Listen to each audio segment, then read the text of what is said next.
Ano ba yan?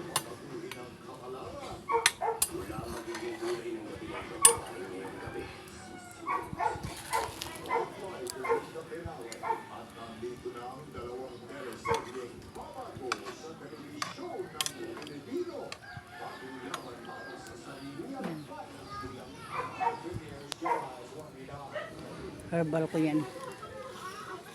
Tapos ilagay ko yan sa bote. Yung iba, ilagay ko sa rep.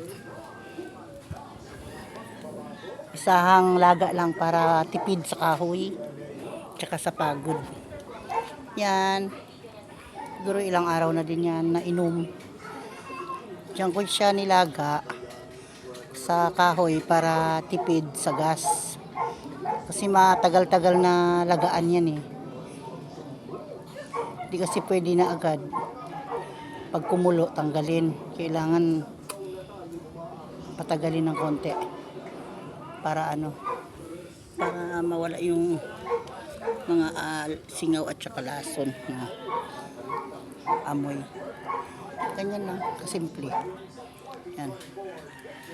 Pag naluto yan, at kumulo na ng matagal, ahaunin ko na yan, hanguin, at ilagay sa bote, at ilagay sa ref, para hindi na mapagod sa araw-araw na paglalaga.